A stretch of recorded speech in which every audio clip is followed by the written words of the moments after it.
Hi guys, आप लोग कैसे हैं। गाइस, आज हम लोग पढ़ेंगे कंपाउंड इंटरेस्ट का सेकंड पार्ट। इस पार्ट में मैंने कुछ क्वेश्चन इंक्लूड किया है जो एग्ज़ाम व्यू से काफ़ी इम्पोर्टेंट है। शुरू करते हैं बिना किसी देरी के। A sum of money rupees 15,625 amount to rupees 17,576 at 8% per annum compounded semi annually find time. इसमें कह रहा है कि 15,625 रुपये थे जो कि 8% के हिसाब से 17,576 रुपये हो गए। और भी सेमी एनुअली यानी सेमी बोलते हैं हाफ, यानी 6 महीने के हिसाब से जो कंपाउंड इंटरेस्ट था वो छमाही था, यानी सेमी, या इसे बोल सकते हो हाफ ईयरली। तो बतानी टाइम, कितने टाइम में 15,625 रुपये से अमाउंट 17,576 रुपये हो गए।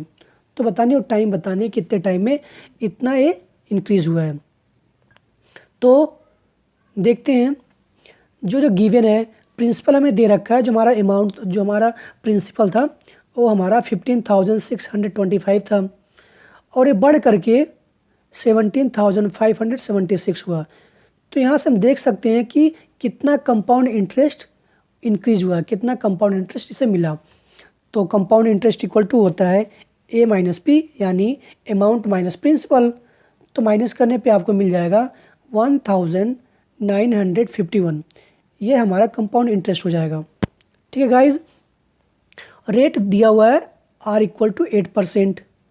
हमें पता है कि जब भी सेमी एनुअली होता है या हाफ ईयरली होता है तो रेट को 2 से डिवाइड करते हैं। तो रेट को 2 से डिवाइड करेंगे तो हमें मिल जाएगा 4। तो हमें यहाँ से मिल जाएगा 4, जो कि हमारा नया रेट परसेंट होगा 4%। ठीक है गाइज, अब हमें कंपाउंड इंटरेस्ट में जो फॉर्मूला पता है उस पर पुटअप कर देंगे। तो A equal to P 1+r/100 power n। A की वैल्यू हमने यहाँ पुट कर दिया, इक्वल टू पी की वैल्यू हमने यहाँ पुट कर दिया, ब्रैकेट में 1+r, r की वैल्यू 4%, 4/100 पावर n।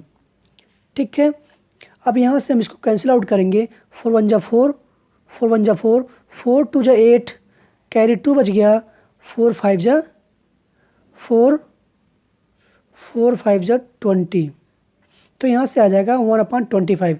इसको जब सॉल्व आउट करोगे तो मिल जाएगा 26/25। 26/25 इसको सॉल्व करने पे हमें मिल जाएगा। तो यहाँ पे दिस क्वांटिटी हो जाएगी। तो हमने क्या किया, अब यहाँ से इसको मैंने इस साइड लेके आया। जब भी किसी क्वांटिटी को लेफ़्ट से राइट या राइट से लेफ़्ट लेके जाते हैं ना, तो उसके साथ जो भी ऑपरेशन है, प्लस है तो माइनस हो जाएगा, माइनस है तो प्लस, डिवाइड में है तो मल्टीप्लाई, मल्टीप्लाई में है तो डिवाइड। 15,625 मल्टीप्लाई में है, जब इसका साइड चेंज करेंगे तो मल्टीप्लाई से होकर के इस साइड जा कर के डिवाइड में हो जाएगा। तो यहाँ पे ये चीज़ डिवाइड के फॉर्म में हो गया और यहाँ पे ये चीज़ डिवाइड के फॉर्म में है। अब इसका हम निकालेंगे फैक्टर। फैक्टर निकालने पे हमें मिल जाएगा कि जो 17,576 है ये 26 का होल क्यूब है और 15,625 ये 25 का होल क्यूब है। तो इसको हम लिख सकते हैं 26/25 पावर 3। इट मीन्स जो ये क्वांटिटी है 26 का होल क्यूब है और ये 25 का होल क्यूब है। तो हमने दोनों पे पावर 3 लगा दिया, इक्वल टू 26/25। तो अगर बेस इक्वल है तो पावर भी इक्वल ही होंगे। तो यहाँ से हम देख सकते हैं यानी इक्वल टू 3। ये हमारा 3 ईयर हमारा आंसर हो जाएगा कि 3 ईयर में जो रुपीज़ है प्रिंसिपल है वो 17,576 रुपीज़ हो जाएगा। हमारा नेक्स्ट क्वेश्चन है, find the rate at which rupees 4,000 will give rupees 630.50 rupees as compounded interest in 9 month, interest being compounded quarterly. इसमें कहा है कि वह रेट बताइए जिस पर 4,000 रुपये पर 9 महीने में जो कंपाउंड इंटरेस्ट मिले 630 रुपये 50 पैसे मिले, जबकि कंपाउंड जो इंटरेस्ट जो लगा है वो क्वार्टरली लगा है। क्वार्टरली मतलब 1/4। 1/4 यानी 1 ईयर का 1/4 निकालेंगे तो 3 मंथ आएगा। तो तिमाही के हिसाब से, तिमाही इंटरेस्ट के हिसाब से 4,000 रुपये के लिए 9 मंथ में कंपाउंड इंटरेस्ट 630 रुपये 50 पैसे हो जाते हैं। तो बतानी है वह इंटरेस्ट क्या था। ठीक है गाइज, तो गिवन क्या क्या उसको लिख लेते हैं। प्रिंसिपल हमें दे रखा है 4,000, कंपाउंड इंटरेस्ट 630.50। तो यहाँ से हम निकालेंगे अमाउंट, क्योंकि हमें फार्मूला में हमें एक ही रिक्वायरमेंट होती है यानी अमाउंट की।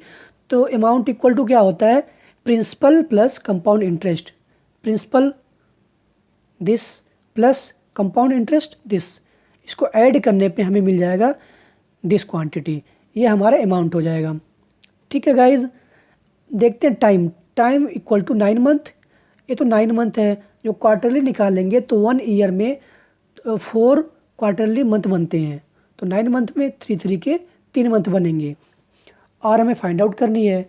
अब इसमें हम वैल्यू पुट कर देते हैं, तो पुट करेंगे ए इक्वल टू, हमने यहाँ से निकाल दिया ए इक्वल टू पी की वैल्यू 4,000, 1 प्लस आर बाई 4। देखो जो भी आर होगा ना, जो भी रेट होगा, तो रेट को 4 से डिवाइड करते हैं। अगर छमाही है, हाफ ईयरली है, तो रेट में 2 से डिवाइड करते हैं। अगर तिमाही है, क्वार्टरली है, तो रेट में 4 से डिवाइड करते हैं। तो रेट आर था, उसको मैंने 4 से डिवाइड किया, और ये 100 जो होता ही है फॉर्मूले में, पावर एन, एन की वैल्यू 3 पुट कर दिया। तो यहाँ से जब सॉल्व करेंगे तो ये 400 हो जाएगा, 400 400 1 जा 400 प्लस आर, तो इस यहाँ पे हमारा हो जाएगा 400 प्लस आर अपॉन में 400 पावर 3। ठीक है गाइज, और फिर यहाँ से हम जब पॉइंट को हटाते हैं ऊपर से, तो नीचे एक और जीरो बढ़ जाएगा और फ्री फ्रॉम पॉइंट हो जाएगा ये। तो यहाँ से पॉइंट हटाए, एक जीरो बढ़ गया, पहले 3 0 था, अब भी यहाँ 4 0 हो गया। ठीक है, इसको सिंप्लीफाई करने के बाद हमें यह क्वांटिटी मिल जाएगा। इसको सिंप्लीफाई करेंगे, 5 से कैंसिल आउट करेंगे तो हमें यह क्वांटिटी ऊपर मिल जाएगी, यह क्वांटिटी नीचे मिल जाएगी। ठीक है गाइज, अब हमें पता है कि ये 21 का होल क्यूब होता है और ये 20 का होल क्यूब होता है। तो हमने इसे 21 अपॉन में 20 का होल क्यूब लिख दिया, और यहाँ पे दिस क्वांटिटी देखते हैं। तो यहाँ से अगर वैल्यू इक्वल है तो पावर भी इक्वल ही होंगे, तो पावर पर कैंसिल आउट हो जाएंगे। 21 अपॉन में 20 इक्वल टू 400 प्लस 1 अपॉन में 400 प्लस आर अपॉन में 400। यहाँ से हम कैंसिल आउट करेंगे, यहाँ से या तो फिर क्रॉस मल्टीप्लाई करेंगे। क्रॉस मल्टीप्लाई करने के बाद हमें आर की वैल्यू दिस मिल जाएगी, और यहाँ से सब्ट्रैक्ट करने के बाद आर इक्वल टू 20%, यही हमारा आंसर हो जाएगा। नेक्स्ट क्वेश्चन है, a sum of money becomes 17,640 in 2 years and rupees 18,522 in 3 years at the same rate of interest compounded annually. Find the sum and the rate of interest per annum. ये नए type का question है जो काफ़ी important है, इसको आप थोड़ा ढंग से कीजिएगा और आने के भी चांसेज हैं। मैंने जो जो क्वेश्चन इंक्लूड किया है इस वीडियो में और इसके पार्ट 1 वीडियो में, प्लीज़ आप लोग ढंग से देखिए, उस पर उसको प्रैक्टिस कीजिए, क्योंकि एग्ज़ाम में इसी टाइप के क्वेश्चन आते हैं जो मैंने इंक्लूड किया है। तो इस क्वेश्चन में क्या कह रहा है कि कोई मनी है जो 2 साल में 17,640 रुपये हो जाते हैं और 3 साल में 18,522 रुपये हो जाते हैं, जबकि रेट दोनों केस में क्या है, सेम है, और जो रेट है कंपाउंड एनुअली यानी वार्षिक है, मतलब साल में मिलते हैं। तो बतानी है वह सम क्या था, वह प्रिंसिपल क्या था जो 2 साल में इतना हो गया, वह प्रिंसिपल क्या था जो हमने जमा किया था, और वो रेट क्या था जो उसे मिल रहा है, रेट परसेंट क्या था जो उसे मिल रहा है। दिया हुआ है amount equal to this time. देखो यहाँ पे 2 केस हैं, पहले तो 2 ईयर के लिए निकालेंगे प्रिंसिपल, फिर 3 ईयर के लिए प्रिंसिपल निकालेंगे। यानी पहले जो 2 ईयर में जो अमाउंट हो गया था उसके लिए पहले एक क्वेश्चन बनाएंगे, फिर जो 3 ईयर के लिए था उसके लिए एक अलग क्वेश्चन बनाएंगे, फिर दोनों को सॉल्व करके हम पी की वैल्यू और आर की वैल्यू फाइंड आउट करेंगे। तो पहले देखते हैं यहाँ पे टी इक्वल टू 2 ईयर्स के लिए जो गिवन है, पहले उसको लिख लेते हैं। अमाउंट इक्वल टू 17,640 और टाइम 2 ईयर्स। रेट हमें नहीं पता तो रेट को आर ही लिखते हैं, रेट को आर ही लिख देते हैं। रेट हमें पता करनी है, प्रिंसिपल इसको हम पी लिख देते हैं, ये भी पता करनी है। अब फार्मूले में पुट करते हैं value, A equal to P 1 + r/100 तो ए की जगह हमने ए की वैल्यू लिख दिया, पी हमें नहीं पता, पी की जगह पी लिख दिया, 1 + r/100 यानी कि वैल्यू 2। अब इसको सॉल्व जब करेंगे तो 100 × 1 = 100 + r/2 ये आपकी ये क्वांटिटी हो जाएगी। जब इस क्वांटिटी को राइट से लेफ्ट में लेके जाएंगे ना, तो जो 100 डिनोमिनेटर में था जब राइट से लेफ्ट में जाएगा तो न्यूमरेटर बन जाएगा, और 100 + r जो कि न्यूमरेटर में है जब लेफ्ट में जाएगा तो डिनोमिनेटर बन जाएगा। तो यही आप देख सकते हैं ये चीज़ अपोजिट हो जाएगा और पी एलोन बच जाएगा। तो यहाँ से P equal to this quantity हो जाएगी, जो कि हमारा इक्वेशन नंबर 1 हो जाएगा। फिर हम निकालते हैं 3 ईयर्स के लिए, 3 ईयर्स के लिए पी की वैल्यू निकालते हैं। तो ए की वैल्यू यहाँ पे देख सकते हैं, यहाँ पे टी की वैल्यू 3 ईयर्स। अब वैल्यू पुट करते हैं, यहाँ भी हमें ए और आर का रिलेशन निकालना है। तो ए की वैल्यू हमने पुट कर दिया, पी हमें निकालनी है, 1 + r, आर भी नहीं पता, पावर 3। जब यहाँ पे करेंगे तो सेम उसी तरह होगा जैसे यहाँ पे हुआ था, अपोजिट होकर के जो चीज़ नीचे था ऊपर चला जाएगा, ऊपर जो था वो नीचे चला जाएगा। तो इस तरह से यहाँ पे रिलेशन ये आ जाएगा। यहाँ पे 18,522 मल्टीप्लाई 100 + 100 अपॉन में 100 + r power 3 equal to P. यहाँ भी पी का रिलेशन आ गया, यहाँ भी पी का रिलेशन आ गया। ये हमारा इक्वेशन नंबर 2 हो गया। तो प्रिंसिपल दोनों केस में सेम है, जो प्रिंसिपल है दोनों केस में सेम है। तो प्रिंसिपल दोनों के लिए सेम है तो ये दोनों भी आपस में इक्वल होंगे। तो from equation 1 and 2 both are principal. जब दोनों प्रिंसिपल हैं तो दोनों वैल्यू इक्वल ही होंगे, तो हम दोनों वैल्यू को इक्वल के बराबर रख दिया, इक्वल रख दिया। ठीक है, अब हम क्या करते हैं, जो जिसमें आर है उन क्वांटिटी को एक साइड, और जो फ्री फ्रॉम आर है यानी जो फ्री फ्रॉम रेट है उसको एक साइड। तो देख सकते हैं यहाँ पे इस क्वांटिटी में आ रहा है और इस क्वांटिटी में आ रहा है, तो इसको एक साइड लेके आ गया। तो यहाँ पे एक क्वांटिटी के साथ मल्टीप्लाई में है और इसके साथ ए भी मल्टीप्लाई में है। तो हमने क्या किया, इसको इस साइड लेके आया तो यहाँ पे आकर के डिवाइड में हो जाएगा। अगर यह चीज़ यहाँ पे मल्टीप्लाई में है ना, तो जब साइड चेंज करेंगे लेफ्ट से राइट लेके जाएंगे तो मल्टीप्लाई में है तो इधर आके डिवाइड में हो जाएगा। तो यह क्वांटिटी इसके नीचे आ जाएगी जो कि आ गई। अब हम क्या करेंगे, इसको इस साइड लेके आएंगे, इसको इस साइड लेके आएंगे तो मल्टीप्लाई में था तो डिवाइड में हो जाएगा। ये इधर जाएगा तो डिवाइड में हो जाएगा, ये इधर जाएगा तो डिवाइड में हो जाएगा। तो ये चीज़ इसके नीचे आ जाएगा। तो इस तरह देख सकते हैं आप। ठीक है, आगे हम पढ़ेंगे सिंप्लीफिकेशन में कि अगर बेस सेम है और कोई चीज़ मल्टीप्लाई में, अगर बेस सेम है और कोई मल्टीप्लाई में है, बेस सेम है और कोई चीज़ मल्टीप्लाई में है तो उसके पावर ऐड हो जाते हैं। इसको हम लिख सकते हैं ऐसे, यानी 8⁵। ठीक है, अगर बेस सेम है लेकिन वो कैसे हैं, वो हमारे फ्रैक्शन में लिखे हुए हैं, डिवाइड के फॉर्म में लिखे हुए हैं, तो वहाँ पे अगर बेस सेम है तो पावर माइनस हो जाता है, जो कि हम सिंप्लीफिकेशन में पढ़ेंगे। तो इस तरह से हो जाएगा। तो यहाँ भी देख सकते हैं, यहाँ पे बेस सेम है अब पावर अलग है, बेस सेम है पावर अलग है, और डिवाइड के फॉर्म में तो ये जाके माइनस हो जाएगा। 3 - 2 यानी 1 बचेगा। इट मीन्स 100 + 100 अपॉन में 100 + 1 केवल एक क्वांटिटी बचेगी, यह इसके इक्वल हो जाएगा।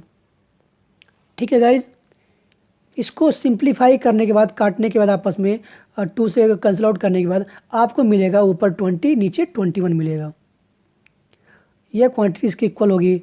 अब यहाँ सॉल्व आउट करते हैं, क्रॉस मल्टीप्लाई 20 का 100 + r में करते हैं तो हमें मिल जाएगा दिस क्वांटिटी इक्वल टू, यहाँ पे हम करते हैं 21 से मल्टीप्लाई तो आपको ये मिल जाएगा। फिर जिसमें r है उसको एक साइड रखते हैं और जिसमें r नहीं है उसको एक साइड रखते हैं। तो इसको हम क्या करते हैं, इसको लेफ्ट में लेके चले जाते हैं, प्लस था इधर आके माइनस में हो जाएगा। तो माइनस करने पे हमें मिल जाएगा 20r = 100 और यहाँ से r = 100/20। इसको कैंसिल आउट करने के बाद हमें मिल जाएगा r = 5%। हमारा आ गया r = 5%। तो हमें पूछा था रेट बताइए और सम बताइए यानी प्रिंसिपल बताइए, तो रेट हमारा आ गया। अब इसको हम क्या करेंगे, r की वैल्यू आप इक्वेशन 1 में या 2 में पुटअप कर दो। तो हमने क्या किया, आर की value R equal to 5% put किया किस में, पुटिंग इन इक्वेशन 1। हम एक में पुट कर देते हैं। हमारा एक क्या था, हमारा एक था 18,000, हमारा इक्वेशन नंबर एक क्या था 18,522 मल्टीप्लाई 100 अपॉन में 100 प्लस आर पावर 3, ये हमारा इक्वेशन नंबर 2 था। ठीक है, तो मैं एक में किस में पुट कर सकते हो आप, जैसा आपको कंफर्टेबल लगे। दोनों से आंसर सेम ही आएगा, क्योंकि दोनों केस में प्रिंसिपल सेम था ना, तो यहाँ पे सेम आएगा। तो पुट करने के बाद हमें मिल जाएगा यहाँ से 100, यहाँ से 100 प्लस 5, तो 105 मिल जाएगा पावर 3 इक्वल टू पी। इसको कैंसिल आउट करोगे तो यहाँ पे हमें मिल जाएगा, 5 2 जा 10, 0 बचा 0 चिपका दो, 5 2 जा 10, 5 1 जा 5। इट मीन्स यहाँ से मिल जाएगा हमें 20 अपॉन में 21 पावर 3, और यहाँ पे दिस क्वांटिटी, यहाँ से हमें मिल गया 20 अपॉन में 21, कैंसिल आउट करने के बाद पावर 3, और as it is this quantity equal to P.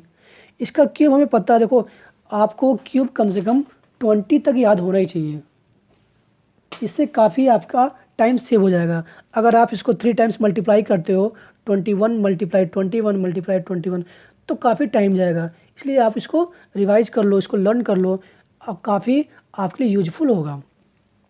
तो इसका जो क्यूब होगा 20 का होता है 8000, और 21 का होता है 9261 इक्वल टू पी। अब देख सकते हो इससे 2 टाइम में कैंसिल आउट हो जाएगा, 2 टाइम में कैंसिल आउट हो जाएगा। आप करके देखना, 2 टाइम में कैंसिल पूरा कैंसिल आउट हो जाएगा। तो यहाँ से हमारा प्रिंसिपल आ गया 2 मल्टीप्लाई 8000, और हमारा प्रिंसिपल हो गया 16, हमारा प्रिंसिपल हो गया 16,000, ये हमारा आंसर हो गया। तो हमारा रेट हो गया 5% और प्रिंसिपल हो गया 16,000, ये आपका आंसर हो गया, जो एग्ज़ाम भी से काफ़ी इंपॉर्टेंट है और इस टाइप के आने के भी चांसेज हैं। Thank you guys.